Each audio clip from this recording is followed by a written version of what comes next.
Hey everybody, Station Advisor Doug with you on the WLFC YouTube channel once again as we're doing the best we can with the quarantine, and since we can't have bands in the studio right now, we're doing what everybody else is doing. We're putting together Zoom meetings, and we have the head joining us from Atlanta, Georgia. Of course, you can see WLFC right now. Welcome to the show, guys.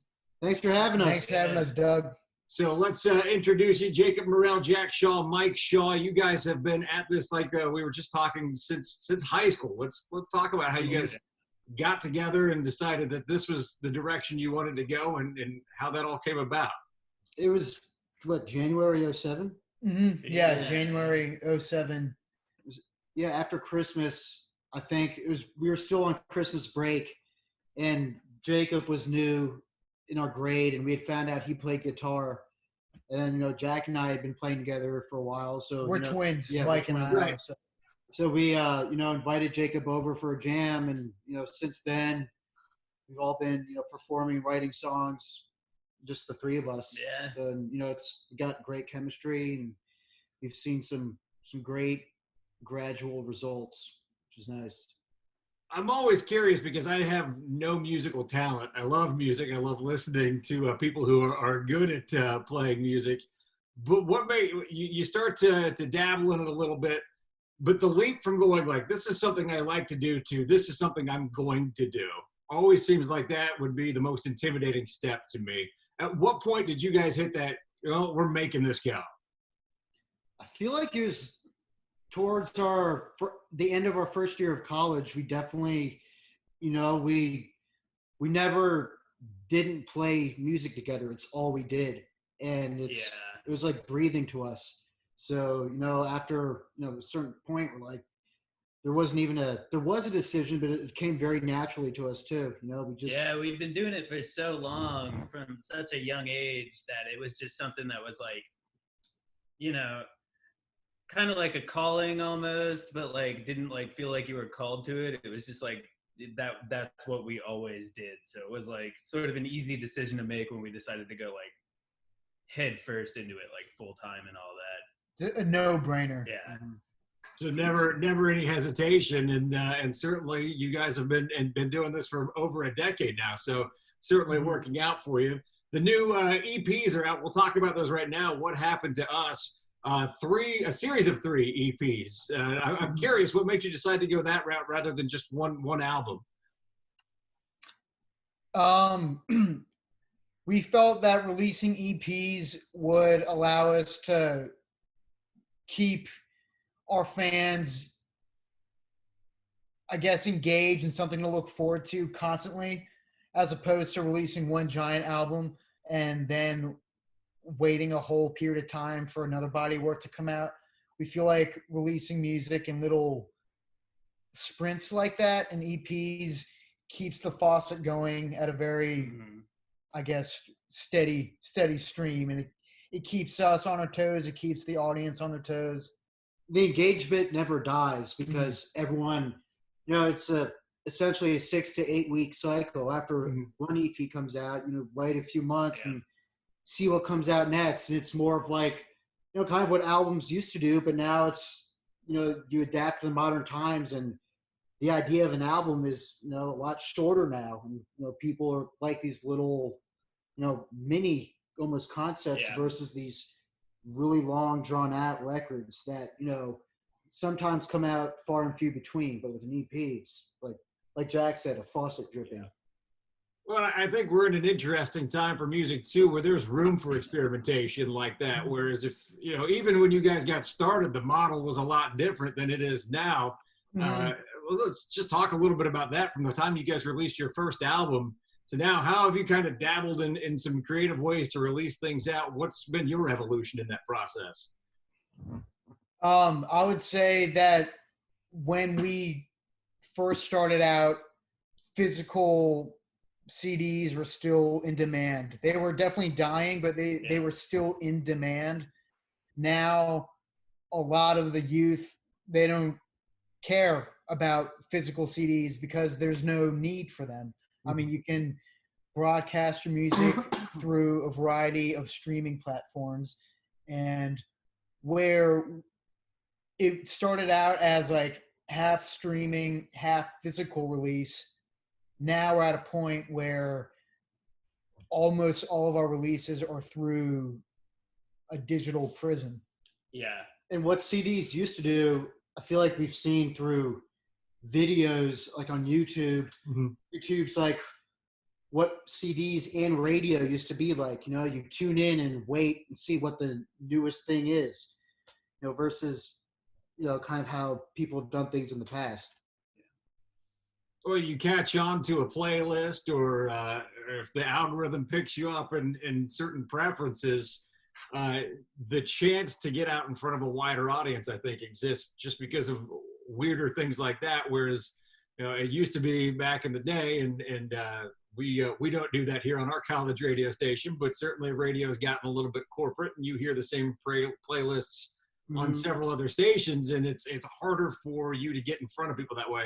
I think that the digital aspect of it, well, it's a little bit more of an adventure, can certainly be fun for you. Yeah. And it definitely shrinks borders with the fans we have.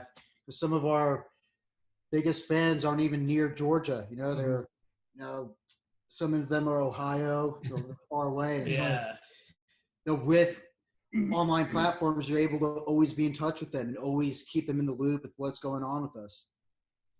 I feel like we were talking about trickling out the music rather than hitting one big album.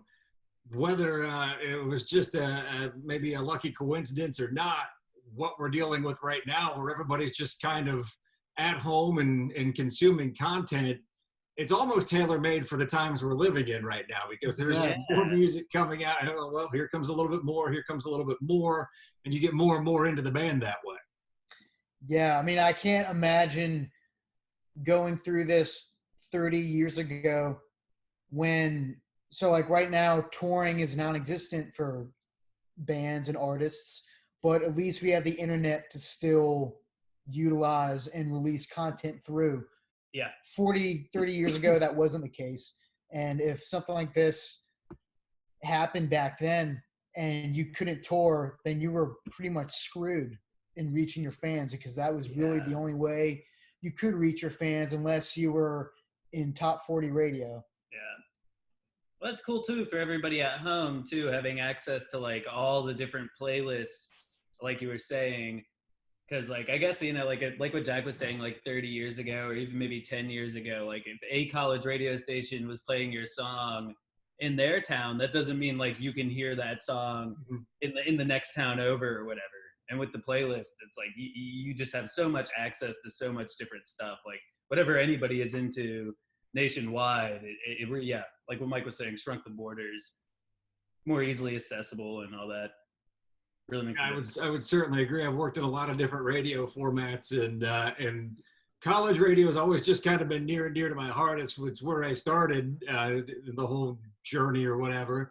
But just the experimentation and the ability to be like, I like that song, we're going to play it, is not. It's a freedom that you don't get elsewhere. So I think kind of the way that especially indie music has gone to the digital realm to drive up fans has really been a big benefit for college radio too. And so we get to play cool bands like you guys out of Atlanta, Georgia then, whereas maybe 30 years ago we didn't have that access, which is nice. Let's talk a little bit about just making music right now. You guys obviously in the same house there, so you're figuring out the social distancing and everything that you have to deal with, but just getting together, playing, certainly you can't go out, do the gigs, things like that. What's your experience right now? We were very dedicated to still finding a way to rehearse, you know, at least a few times a week. And because of that, you know, we've still been writing a lot. You know, every once in a while we'll do a live stream, just kind of showcase what we're working on. And then a lot of our other friends in the music scene, you know, we're all kind of working together. And one of our good friends is doing a virtual open mic. And a lot of the artists in the scene kind of chime in with that, and everyone gets to see one another that way too. So there definitely is a solidarity to all this, and you know, it's definitely made the scene stronger, but definitely it's also made us more patient too. Yeah, so. But we've been using the time really to just, you know, start writing more maybe consistently, maybe, or like just using it as a period to like create. Typically, what's the indie scene look like in Atlanta? I have to imagine it's pretty thriving for the most part.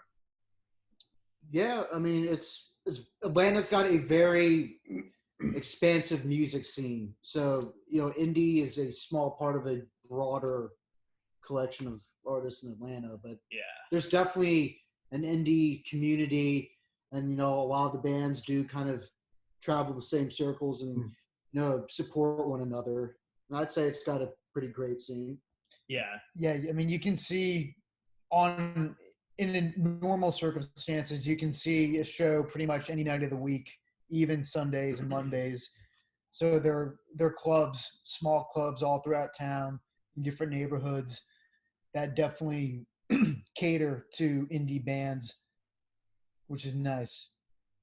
I'm curious about your influences. Who are the bands or artists that when you heard when you were growing up that made you want to pick up an instrument and do this, and then have maybe shaped the way your sound comes together?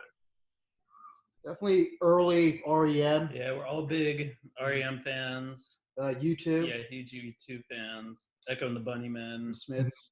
Yeah, Echo and the Bunnymen, the Stone Roses too. Yeah. The Laws, a lot of those British, like from 70s all the way through early 90s bands. Yeah. Really had a huge impact on us. I'm curious. Give me your Mount Rushmore of REM, because we've been playing them since back in the day here on WLFC. What about REM would you like to know? What's your Mount Rushmore of REM songs? Reckoning is Our top favorite album. Way to go, songs or records? You can do it any way you want. Let's go with like the full records. So I think Murmur and Reckoning, those two, it's like Yeah, saying for Rubber sure. Soul and Revolver. Okay. They're kind of like a buy one, get two. Yeah. They're companion pieces. Yeah, they're companion Yeah. pieces. I think Murmur is probably one of the best records ever made of all time.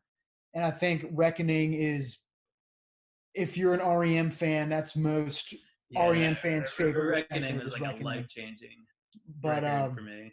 But Automatic also, their early records won the love of their fans. Automatic won the love of the world. So Mhm. it's like we also, we appreciate the professional strides they made with a Mhm. piece like that as Yeah. well. Fables of the Reconstruction too.